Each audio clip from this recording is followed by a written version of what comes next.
Assalamualaikum warahmatullahi wabarakatuh. Perkenalkan kami dari kelompok 6. Di sini kami akan menyampaikan laporan kami mengenai company visit dari PT Sinergi Gula Nusantara.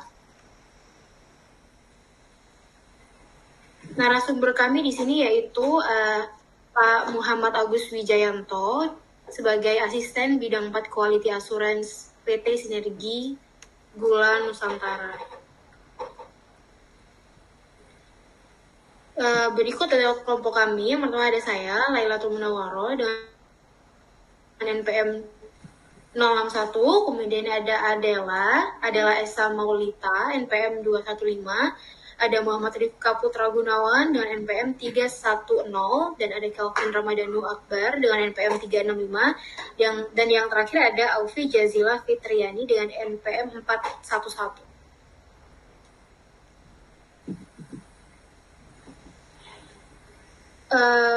Profil dari Sinergi Gula Nusantara ini adalah perusahaan subholding gula dari PT Perkebunan Nusantara 3 atau Persero yang didirikan pada 17 Agustus 2021 untuk mengelola dan merestrukturisasi bisnis gula di lingkungan PT PN Group.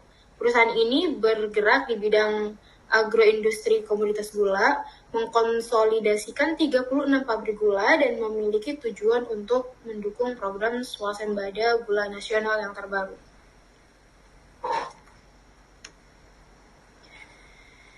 Kemudian dari latar belakang company visit kami adalah, jadi industri gula ini merupakan salah satu sektor agribisnis paling strategis di dunia karena memiliki peran ganda sebagai komoditas pangan pokok, sebagai sumber energi terbarukan, dan bahan baku utama industri turunannya seperti bioetanol, makanan, serta minuman.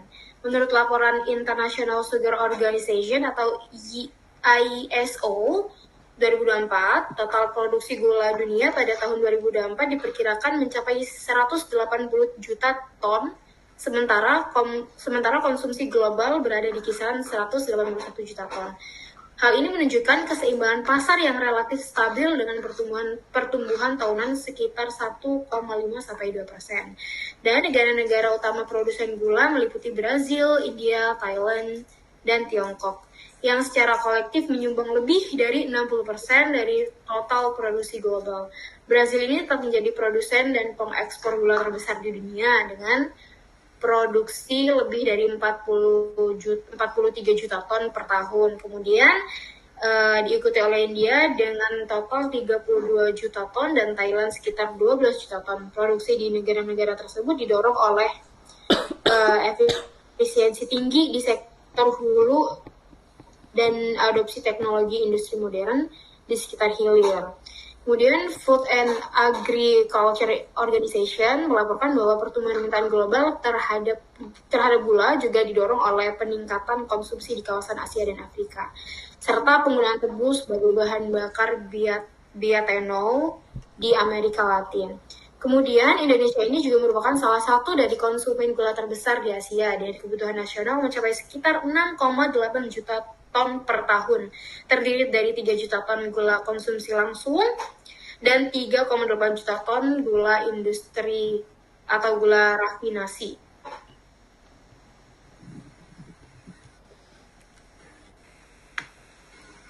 Masuk ke analisis ini belum?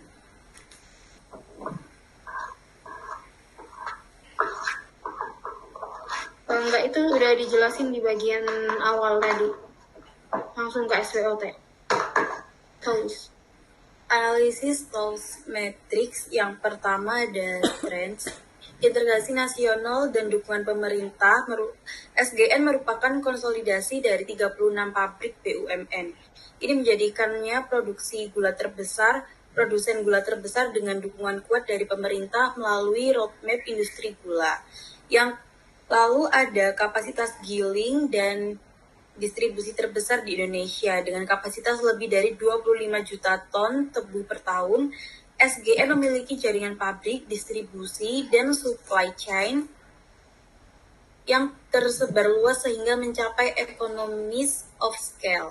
Lalu ada transformasi digital. SGN menerapkan Sugar Co Business Cockpit yang memantau operasional secara real time sehingga memudahkan kontrol rendemen, efisiensi pabrik, dan pengambilan keputusan berbasis data.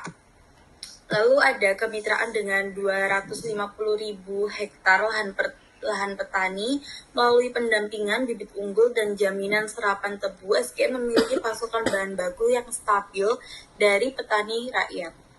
Yang kedua ada weakness. Selanjutnya, rendemen nasional masih rendah, hanya sekitar 7,3%, jauh di bawah Thailand dan Brazil yang mencapai 11-13%.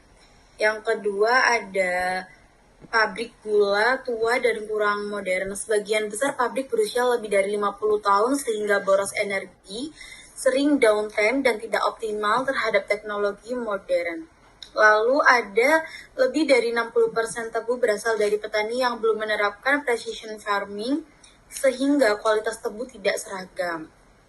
Gula lokal berada pada 10.000 hingga 11.000 per kilo, sedangkan gula impor masuk di bawah 9.000 per kilo. Jadi biaya produksi lebih tinggi dari gula impor. Lalu ada opportunities, peluang. Kebijakan swasembada gula nasional, target pemerintah untuk swasembada pada 2028 sampai 2030 mendorong perluasan lahan, revitalisasi pabrik, dan dukungan pendanaan. Lalu ada disertifikasi produk berbasis tebu. SGN dapat menghasilkan bioetanol, gula cair, pupuk organik, hingga energi biomasa dari bagasse. Ada transformasi digital dan mekanisasi pertanian. Pemanfaatan drone, satelit, dan IoT dapat meningkatkan produktivitas tebu dan efisiensi pabrik. Lalu ada permintaan gula domestik yang sangat besar. Indonesia membutuhkan 6,8 juta ton gula per tahun dan kebutuhan ini terus meningkat. Ada threats, ancaman, dan terakhir ancaman yang dapat mempengaruhi kinerja SGN. Persaingan gula impor lebih murah. Terus ada resiko cuaca ekstrim dan El Nino yang dapat menurunkan produksi hingga 20%. Kebutuhan investasi besar untuk modernisasi pabrik, tekanan regulasi lingkungan, dan tuntutan energi hijau. Lalu ada SO, Strange Opportunity, strategi yang memanfaatkan kekuatan untuk meraih peluang, yaitu yang pertama, modernisasi pabrik dan ekspansi lahan tebu. Dengan dukungan pemerintah, disertifikasi produk seperti bioetanol, gula cair, dan energi biomasa. Lalu ada digitalisasi end-to-end dari kebun, pabrik, hingga distribusi. Ada perkuat kemitraan petani untuk meningkatkan produktivitas hulu. Strategi WO, Weakness Opportunity, strategi untuk memperbaiki kelemahan dengan bantuan peluang. Yang pertama ada revitalisasi pabrik tua melalui investasi pemerintah dan pembiayaan industri hijau. Ada precision farming untuk petani rakyat agar kualitas tebu meningkat.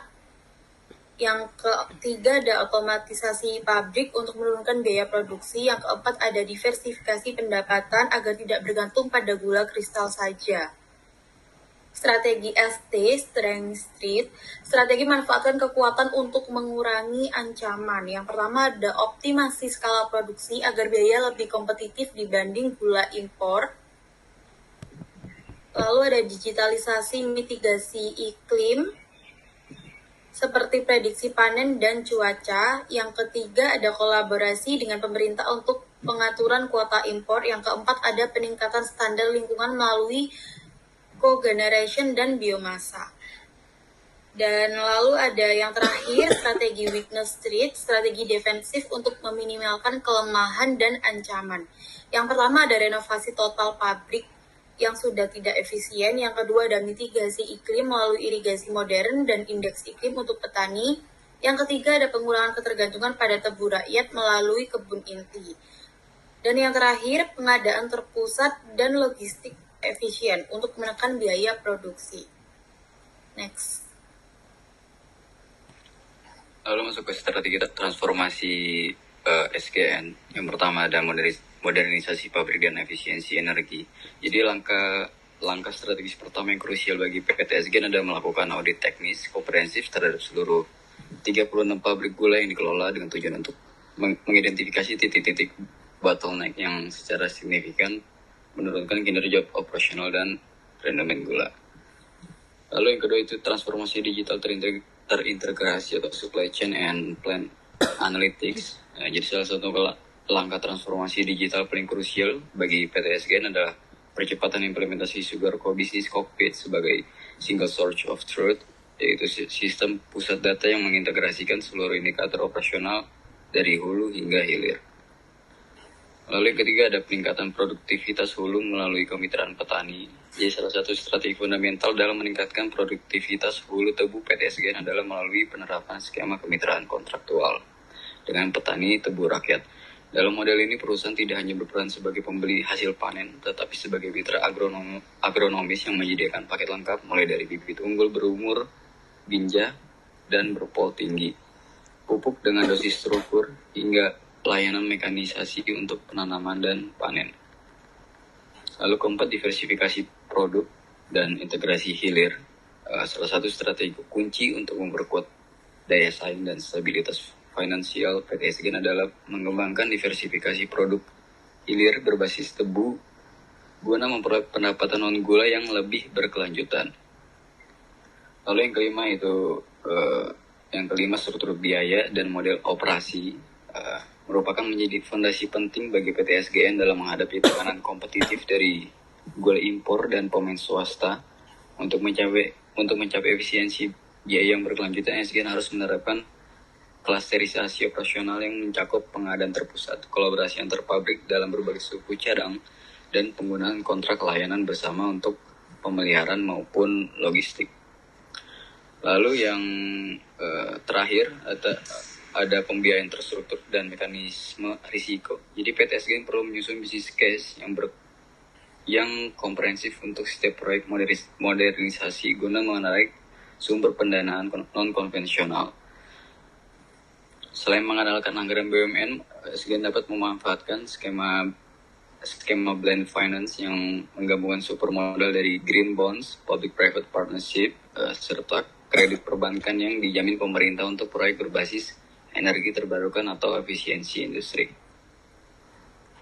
Next. Selanjutnya ada peran strategis PT SGN dalam mendukung program swasembada. Di poin pertama itu ada modernisasi dan optimalisasi pabrik gula.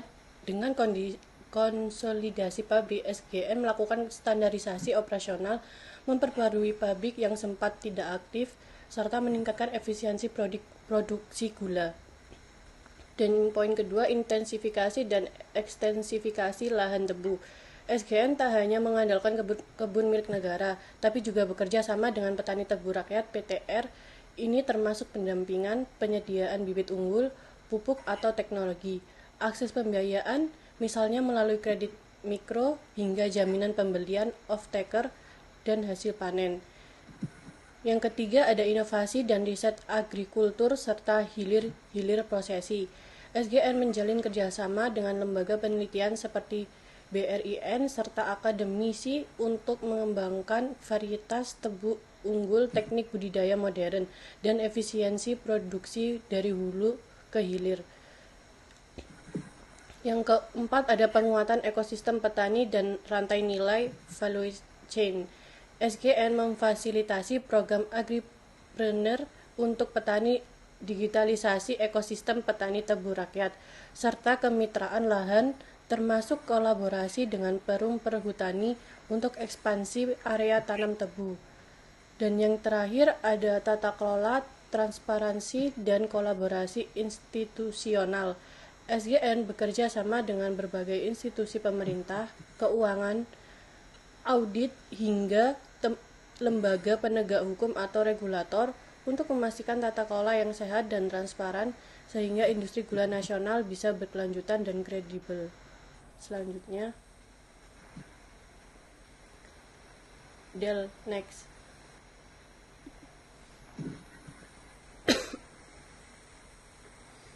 Kehadiran SGN mengubah struktur industri gula secara fundamental. Satu, mengubah struktur pasar. SGN secara efektif mengubah industri gula yang menjadi semula terfragmentasi menjadi pasar pemain dominan tunggal. Hal ini memberikan daya tawar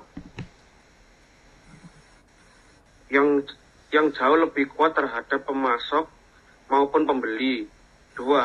Benchmark kinerja SGN, terutama rendemen dan efisiensi biaya menjadi tolak ukur bagi PG swasta dan PG non-BUMN. 3. Tanggung jawab publik dan resiko. Posisi sinergis SGN membawa tanggung jawab publik yang besar. Kegagalan SGN dalam mencapai swasembada akan memiliki dampak langsung pada inflasi, impor, dan stabilitas ketahanan pangan nasional. SGN harus menyeimbangkan motif profit dengan kepentingan negara.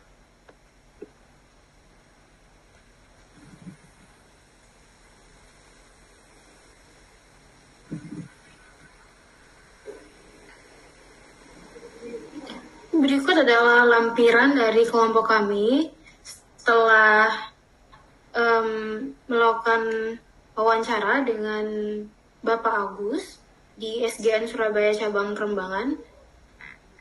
Next. Terima kasih banyak. Untuk kurang lebihnya mohon maaf. Wassalamualaikum warahmatullahi wabarakatuh.